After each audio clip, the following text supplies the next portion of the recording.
Você talvez está em algum determinado momento da sua vida que a torrente parece que está secando. Dia a dia parece que está diminuindo. E o que é ansiedade, senão de dizer, o que vai acontecer quando ela secar? O que vai acontecer quando isso chegar no fim? Deus não vai responder para você antes. Ele quer tratar com você.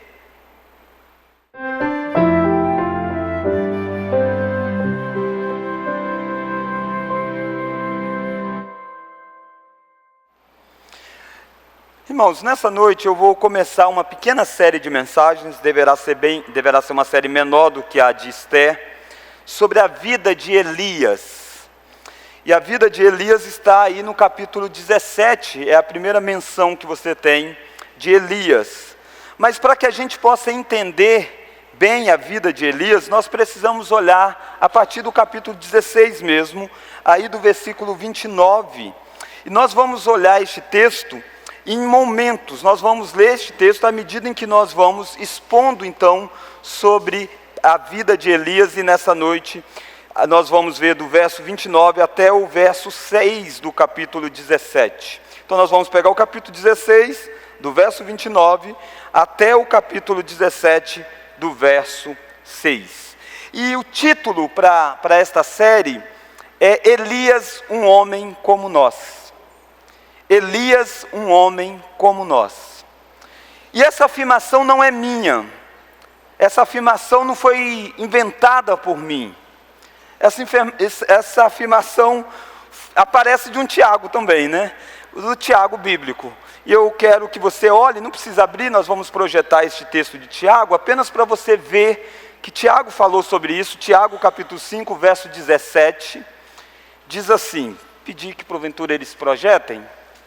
Tiago capítulo 5, verso 17, diz assim: Elias era homem semelhante a nós, sujeito aos mesmos sentimentos, e orou com instância, para que não chovesse sobre a terra, e por 3 anos e 6 meses não choveu.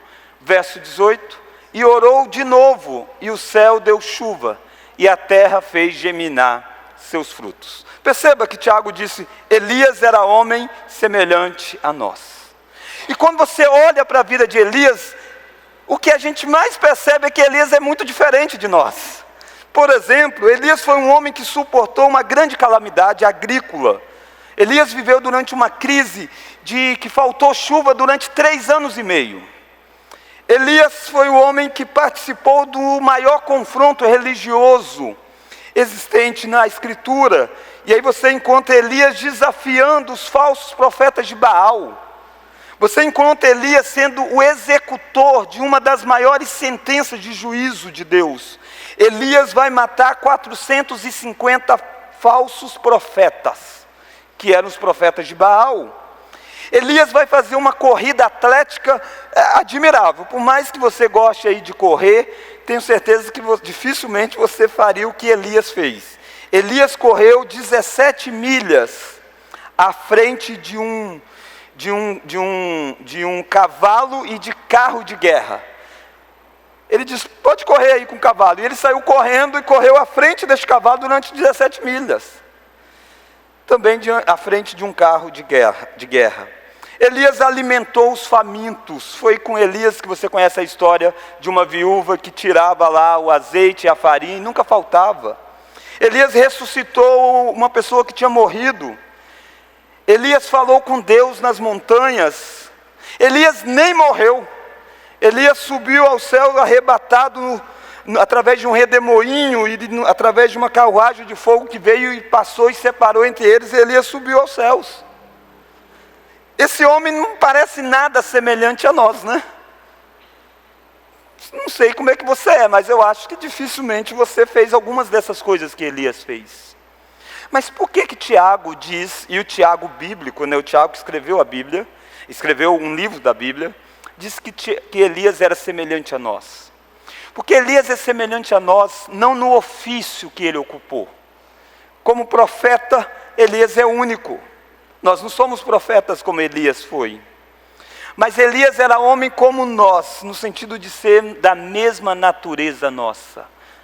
Essa palavra semelhante foi a mesma que Paulo usou quando ele estava em uma cidade, e as pessoas pagãs daquela cidade começaram a se dobrar diante dele e diante de Barnabé, achando que eles fossem divinos, que eles fossem diferentes deles. E Paulo e Barnabé disseram: ei, pare com isso, porque nós somos homens semelhantes a vocês. O que Tiago quer mostrar para nós é que Elias era homem que tinha os mesmos sentimentos que nós temos. Elias era um homem muito sim semelhante a nós, porque ele viveu dramas que nós também vivemos. Ele tinha um Deus a quem confiar, como nós também temos. E ele usufruiu dos cuidados de Deus como nós também usufruímos. E é sobre isso que nós vamos ver nessa noite. Elias, um homem como nós. E a primeira lição é que Elias foi um homem que viveu em dias maus. Elias foi um homem que viveu em dias maus. Se você acha que você vive em um dia difícil, em épocas onde há relatividade moral, há um declínio moral, declínio espiritual, você precisa olhar para a vida de Elias e para o tempo de Elias. O tempo de Elias foi assim. Vamos olhar então do versículo 29 até o versículo 34. Elias, um homem que viveu em dias maus. Diz assim: Acabe, filho de Onri, começou a reinar sobre Israel no ano 38º de Asa, rei de Judá. E reinou Acabe, filho de Onri, sobre Israel em Samaria 22 anos. Fez Acabe, filho de Onri, o que era mal perante o Senhor, mais do que todos os que foram antes dele. Como se fora coisa de somenos andar ele nos pecados de Jeroboão, filho de Nebate, tomou por mulher Jezabel, filha de Etibal, rei dos Sidônios, e foi, e serviu a Baal e o adorou. Levantou um altar a Baal na casa de Baal, que edificaram em Samaria.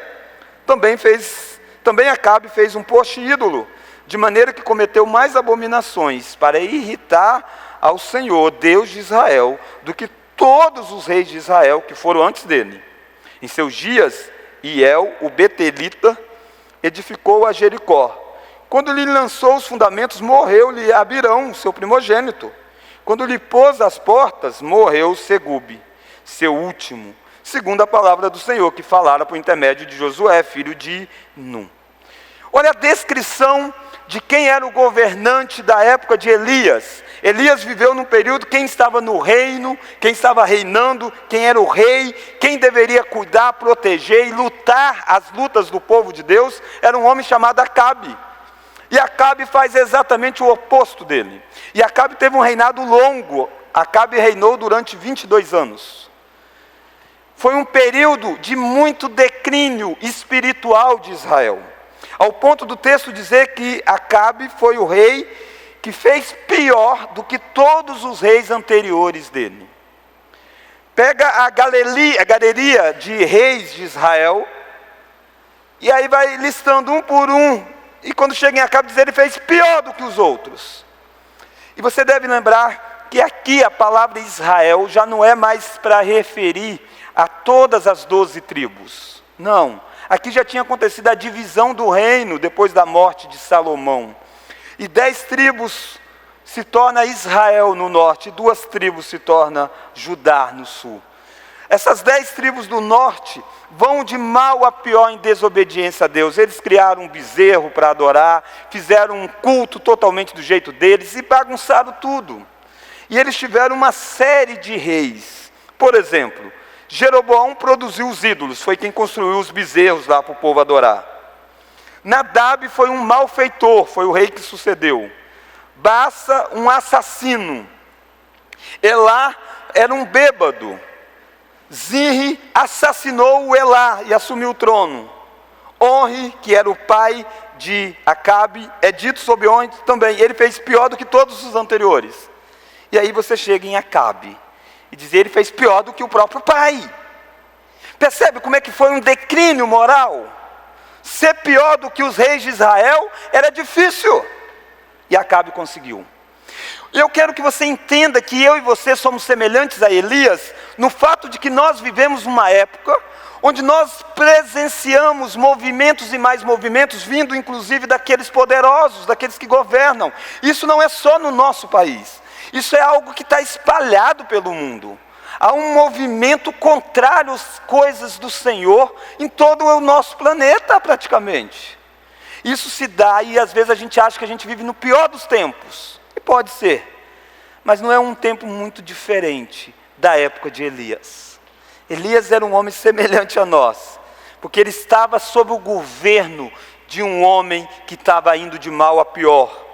Ele era tão mau, tão pecaminoso, este rei, que ele vai casar com uma mulher idólatra. Se você olhar o versículo de número 31, vai dizer que ele casou com uma mulher chamada Jezabel.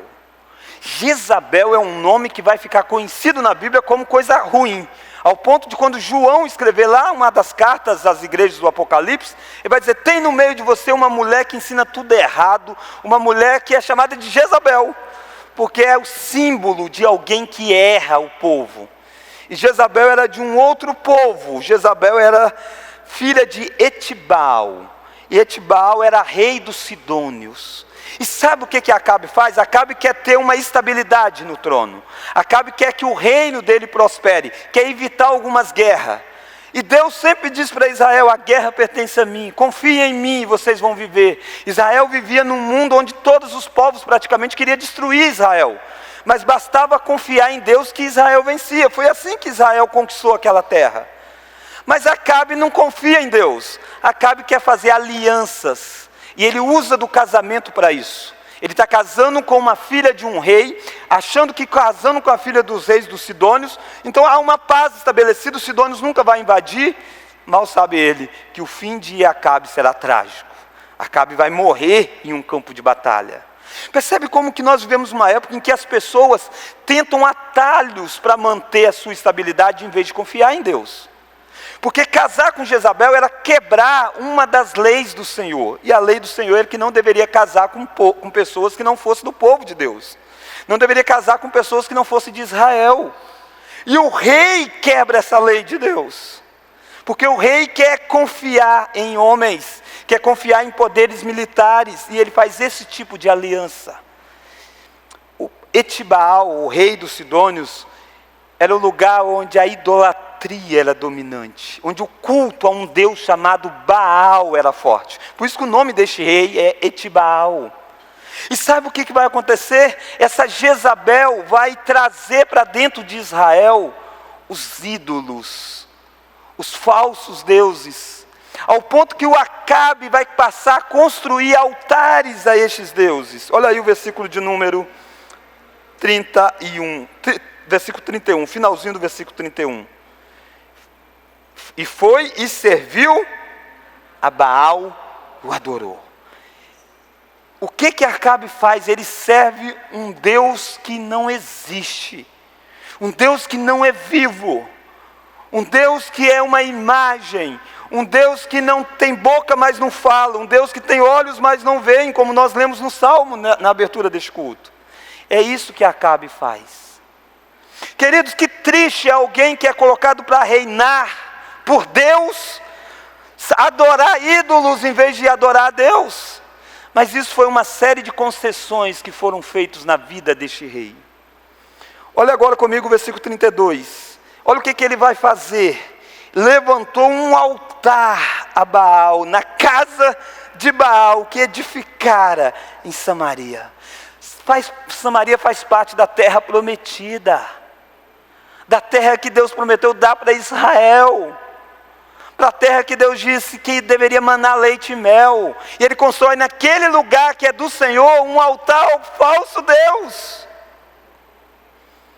Olha que dias terríveis são os dias que Elias vive. Talvez você precise abrir os seus olhos para perceber isso. Para perceber que você é um homem semelhante a Elias. Porque você está vivendo em um momento em que a religião verdadeira tem sido suplantada pelos falsos cultos. Isso às vezes no meio do próprio povo de Deus. Os falsos deuses estão sendo erigidos, como estava acontecendo nos dias de Acabe, nos dias de Elias.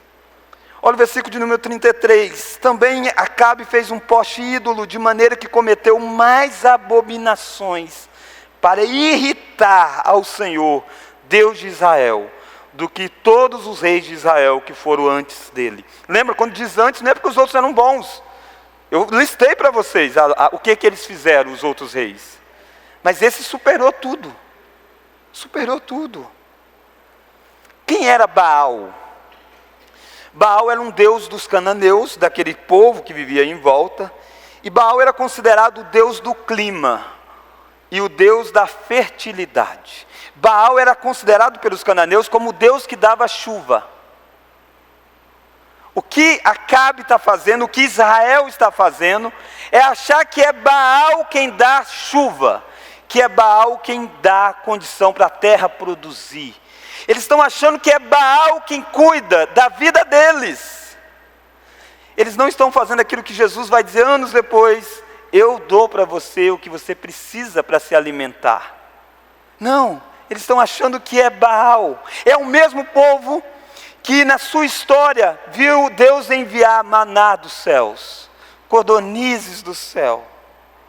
É este povo de Israel, naturalmente não aquela geração, mas é o povo que tinha toda essa história.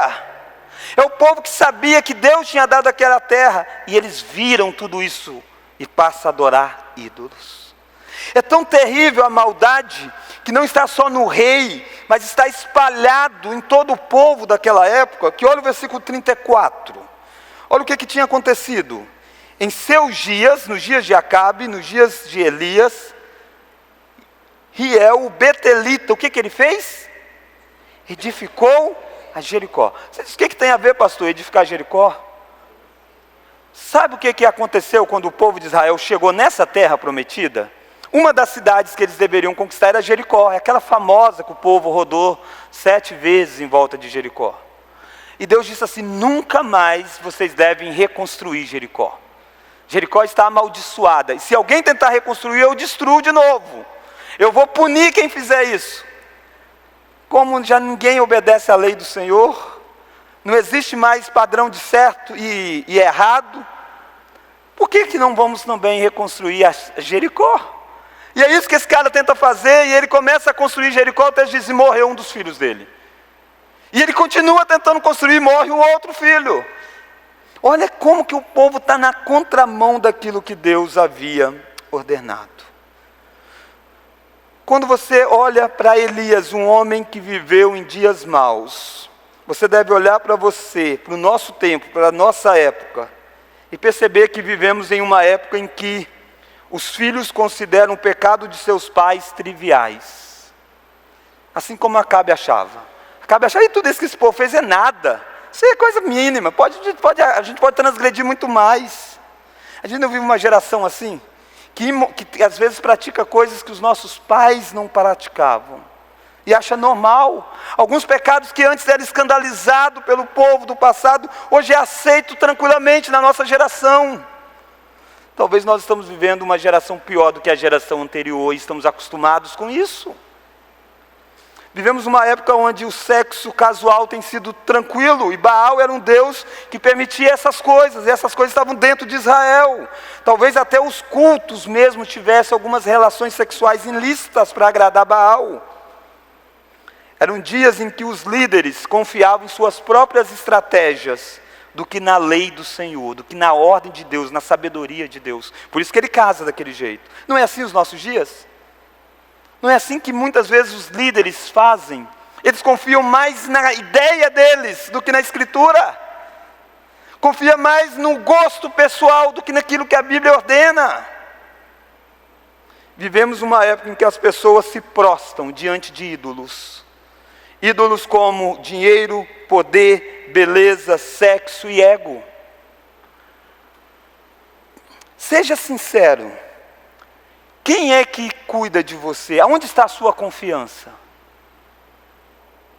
Da sua fonte de subsistência está em quê? A confiança da sua fonte de subsistência facilmente está no dinheiro que você tem. E você acha que lá que está. Ou está no emprego que você tem. Ou está na saúde que vocês têm. Ou está naquilo que você é. O que você está fazendo é fazer a mesma coisa que Israel fez. Em vez de confiar no Deus que dá a chuva, era pegar um Baal e achar que é Baal que dá a chuva. Percebe que nós vivemos dias difíceis, como Elias viveu. Mas a segunda lição, Elias, um homem semelhante a nós. Por quê? Primeiro, porque ele viveu em dias maus, como nós vivemos. Segundo, porque Elias foi um homem compromissado com Deus, como nós podemos ser. Olha aí o versículo 17, capítulo 17. Olha o versículo 1 do capítulo 17. Vamos ler? Então Elias, o tesbita, vamos ler? Dos moradores de Gileade, disse a Acabe: tão certo como vive o Senhor, Deus de Israel, perante cuja face estou, nem orvalho, nem chuva haverá nestes anos, segundo a minha palavra. O aparecimento de Elias é abrupto.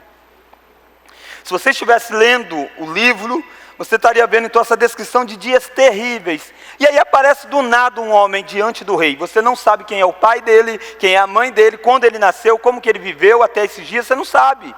Do nada dizia, e teve um homem chamado Elias. E Elias entrou diante do rei Acabe e disse: tão certo como vive o Senhor, perante a face eu estou, não vai ter chuva daqui em diante. Olha que Elias é um homem compromissado com Deus, porque Elias é compromissado porque ele conhecia o Deus da aliança. Embora seja muito breve as palavras aqui de Elias, apenas nesse versículo 1 aí você encontra Elias externando muita coisa. Olha aí, versículo 1, tão certo como vive o Senhor, Deus de Israel. O Senhor, você deve ter percebido que é provável que esteja tudo em maiúsculo na sua Bíblia. Porque Deus tem vários nomes no Antigo Testamento, e um deles é Iavé, o tetragrama, que ficou conhecido como Iavé. Isso tem a ver com Deus da aliança, é o nome que Deus apareceu lá para Moisés. E aí Deus perguntou para Moisés: qual é o teu nome? E Deus disse: eu sou o que sou. É o Deus da aliança. Elias sabe quem é o Deus de Israel. E ele diz: o Deus de Israel está vivo. Tão certo como vive o Senhor, o Deus da aliança, é o Deus de Israel. Olha como que ele está fazendo um discurso que é na contramão daquilo que ele vê. Porque o que ele vê é Baal sendo adorado, o que ele vê é Baal sendo cultuado, o que ele vê é o rei adorando Baal. Mas Elias não é regido pelo tempo, Elias é regido pela escritura. Ele diz: o Deus de Israel não é Baal, o Deus de Israel é Iavé, é o Deus da aliança. É o Deus que apareceu para Moisés, é o Deus que antes tinha aparecido para Abraão, é o Deus que deu os mandamentos, é o Deus que disse assim: não terás outros deuses diante de mim. É o Deus que diz: não toma o meu nome em vão, é o Deus que diz tudo isso. É isso que Elias está tendo coragem de confrontar Acabe. Essa frase dizendo: o Senhor, vive o Senhor, Deus de Israel, é categórica. Porque um homem que aparentemente não é nada, não tem um posto, não tem um cargo, não é um ministro de Estado, não é alguém que está concorrendo para derrubar o rei e se tornar o próximo rei. Não, não é nada disso. Ele é apenas alguém que conhece Deus. E é isso que nós precisamos na nossa geração. Saber quem é o nosso Deus. Saber que Ele tem uma aliança conosco. Faz com que a gente nos levantemos e dizemos: ei, existe um Deus que está vivo, mesmo quando Israel parece não adorá-lo. Mas Elias é um homem compromissado, porque ele sabia que estava na presença de Deus. Olha aí o versículo 1 ainda. Tão certo como vive o Senhor, Deus de Israel. Vamos ler agora? Perante cuja face estou. Essa é uma frase que precisa ficar para mim e para você. Nós estamos perante a face de Deus. Os teólogos criaram até uma frase latim que diz coram Deo, que é na presença de Deus, diante da face de Deus. A ideia é viver na presença de Deus. Quando Elias fala isso, Elias não está dentro do templo.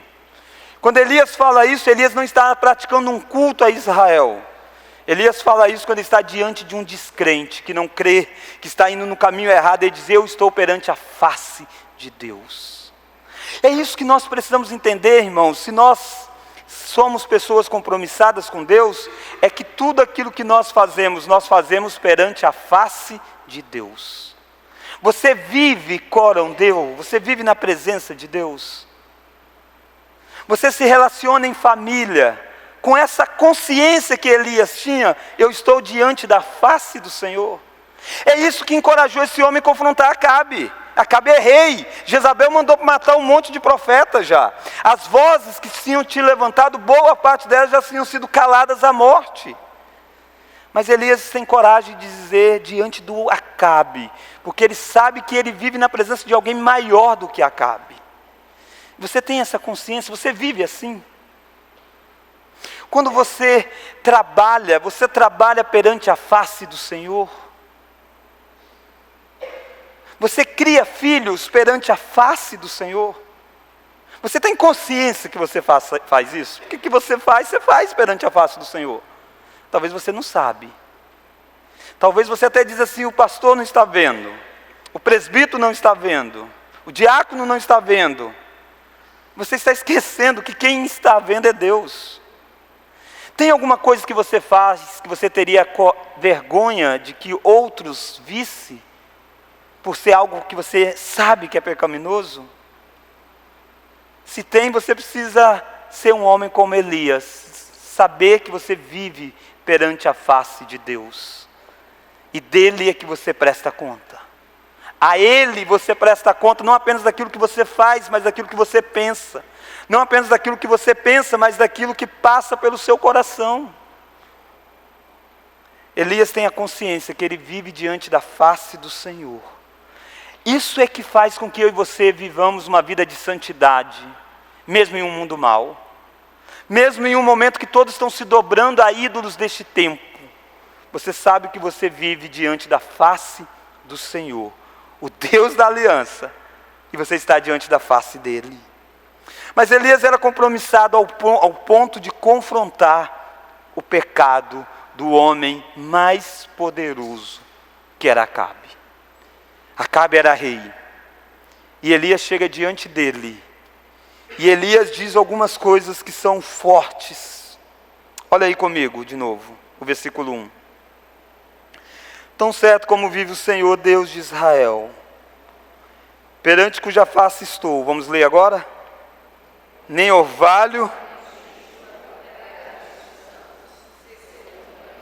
Lembra, Baal é Deus do quê? Da fertilidade. Baal é o Deus da chuva. E Elias está dizendo, sabe o que vai acontecer? Durante 3 anos não vai chover. Não vai ter chuva. Ele está confrontando Baal naquilo que Baal é. Ele diz assim, eu sirvo Deus, tão certo como vive o Senhor. Por quê? Porque Baal, a crença que se tinha sobre Baal era o seguinte, que Baal não vivia na seca. Então todo ano tinha um período mesmo de seca normal, do círculo natural, que era alguns meses apenas. Durante aquele período os cananeus diziam assim, Baal morreu. E aí Baal ressuscita. Baal desce às profundezas da terra, uma série de lendas dos cananeus. E aí Baal ressuscita e aí vem chuva sobre a terra. Essa era a crença. Isso que eles explicavam os círculos anuais. Isso os cananeus faziam. Elias diz assim, o Deus que eu sirvo, ele nunca morre. Deus está vivo. E o Deus que eu sirvo vai fazer ficar sem chover. Nem orvalho vai descer. O que ele está dizendo é o seguinte, se você crê que Baal morre na seca e ele ressurge, por isso que vem chuva, ele não ressurgirá. Ele está confrontando a idolatria do homem mais poderoso. Por que ele faz isso? Por que ele é capaz de confrontar? Porque Elias levava a sério a palavra de Deus. De onde Elias tirou isso? De que não chove? Será que é apenas algo novo? Deus pode ter revelado isso para Elias, mas será que é apenas algo novo? Não, queridos. Olha o que a Bíblia diz em Deuteronômio capítulo 11. Vai ser projetado, você não precisa abrir porque a gente vai continuar nesse texto aqui. Olha Deuteronômio capítulo 11.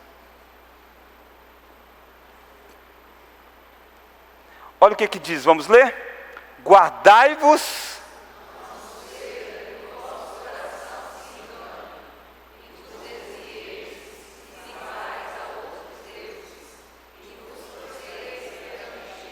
Deus está, deixa aí, olha o próximo verso. Que a ira e feche ele os céus, e não haja chuva, e terra não dê sua mês, e cedo sejais eliminados da boa terra que o Senhor vos dá. Sabe quando tinha sido escrito isso? Muitos anos atrás de Elias ter vivido. E Deus tinha dito para Moisés, dizendo para o povo: o dia que vocês temerem a Deus, tudo vai bem. Mas no dia que vocês desobedecerem a Deus, se prostrar diante de outro Deus, eu vou fazer com que não haja chuva sobre a terra. É isso que Elias está dizendo para Acabe. Acabe, não vai chover. Eu estou confrontando o pecado seu, porque eu sei o que a Bíblia fala de quem se prostra. Não vai ter chuva. E é isso que Israel fez, é isso que Israel vai sofrer. Mas você percebe que Elias é um homem que confrontou Acabe nas suas orações. Porque lembra do texto de Tiago? Diz que Elias era homem semelhante a nós. Ele fez o quê? Ele orou para que não chovesse. Durante 3 anos e 6 meses não choveu. Alguns estudiosos vão pontuar que talvez já tivesse 6 meses que não chovia quando Elias vai diante de Acabe. Porque daqui um pouco à frente, Acabe vai aparecer diante de Elias e vai dizer que tinha 3 anos que não chovia.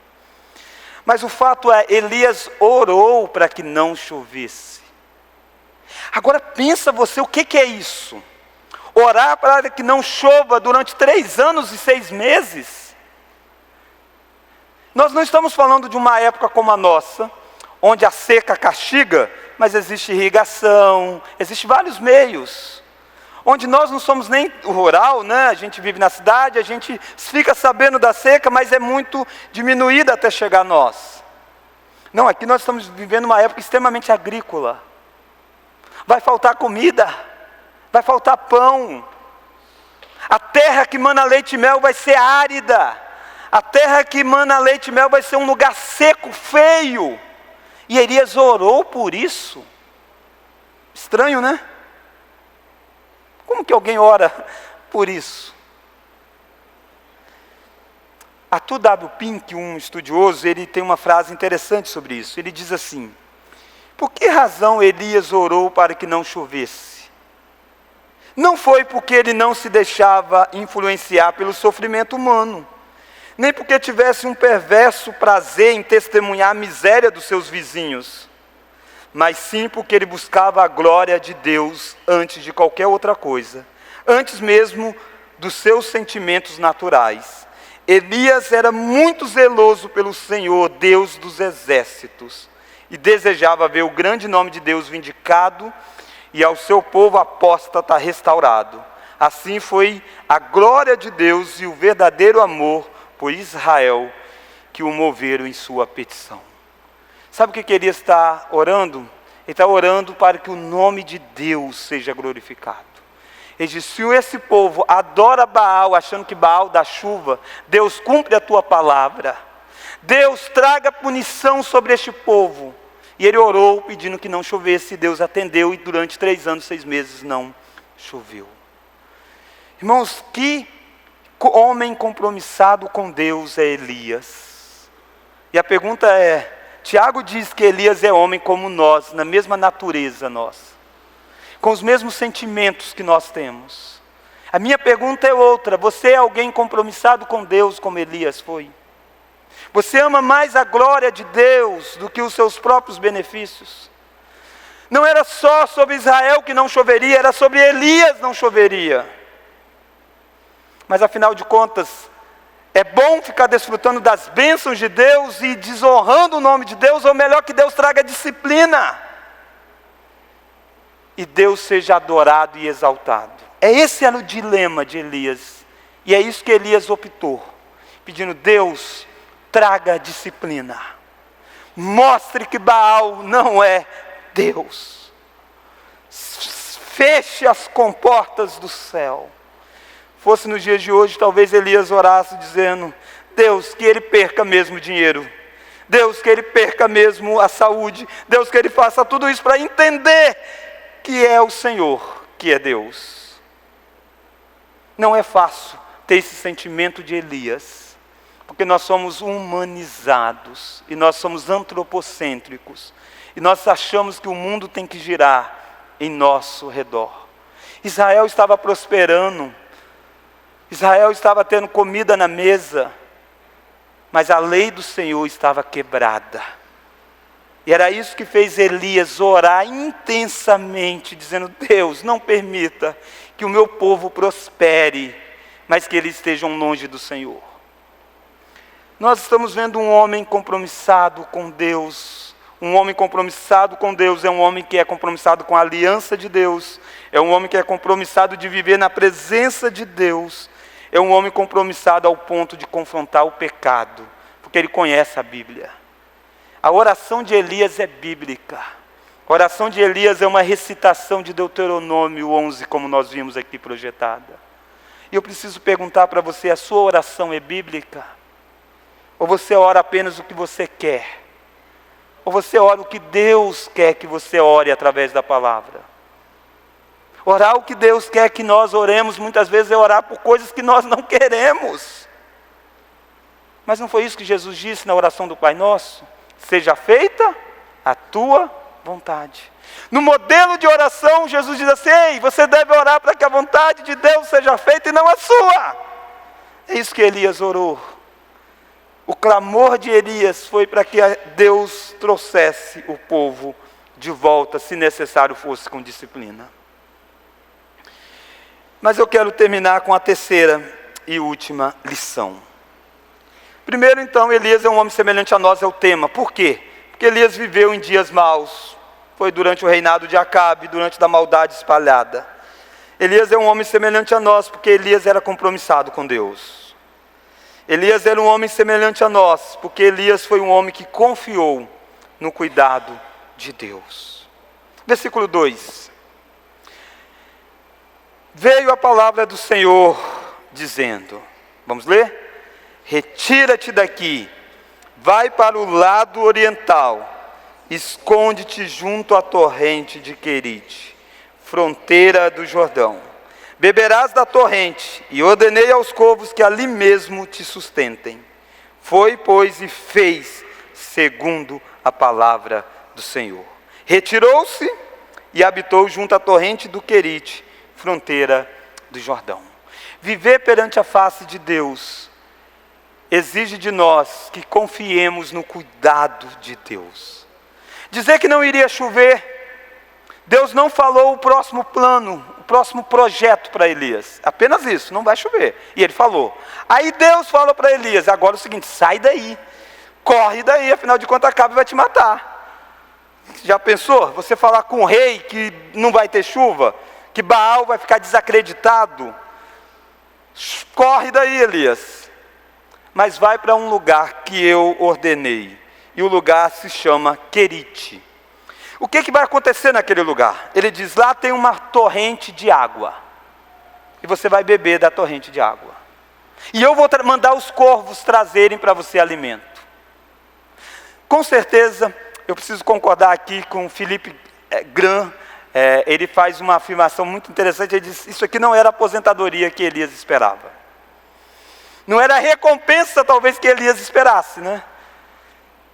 Mas é o que Deus quer testar agora, o Elias. E Deus leva Elias, dizendo para Elias: vai para um lugar onde tem uma torrente de água. Mas pensa você, se não vai chover, o que vai acontecer com a torrente? Vai secar. Deus está mandando Elias para um lugar onde que mais cedo ou mais tarde vai secar. Deus está mostrando para Elias: eu vou cuidar de você da forma natural, com água. Vai acabar, vai para um lugar que tem água, mas a água vai secar. E quando a água secar, não era a pergunta talvez que você fosse fazer? Talvez fosse você dizer: não, lá não dá, Deus. Traz água direto do céu, mas não vai usar a fonte. Elias é um homem que confia no método de Deus cuidar dele. E o texto diz que Elias foi e fez segundo a palavra do Senhor. Mesmo que pareça ser incoerente a ordem de Deus, mas é Deus que falou. O Deus que escreveu Deuteronômio, o Deus que Elias orou baseado na fala de Deus, É o Deus que diz que não vai chover, agora é o Deus que diz: eu vou cuidar de você com uma torrente. E aqui você percebe que você precisa ser semelhante a Elias, no fato de confiar no cuidado de Deus para com você. Confiar naquele texto que nós lemos na nossa liturgia. Não andeis ansiosos com o dia da manhã, eu vou cuidar de vocês. Por que você está preocupado com o que haver de comer, de beber e de vestir? É Deus dizendo o mesmo que ele disse para Elias. Mas Deus diz: Elias, eu não vou cuidar de você apenas com as coisas normais, mas eu vou fazer algo para mostrar o meu poder. Eu vou mandar que os corvos trazem carne para você. Olha lá o versículo 4. Beberás da torrente, e ordenei,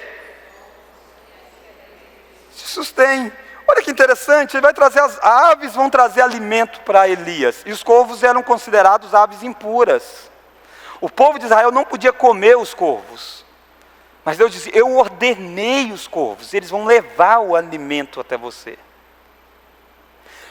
Já parou para pensar um Deus que manda sobre todo ser criado, sobre o universo, e Ele ordena sobre as criaturas deles?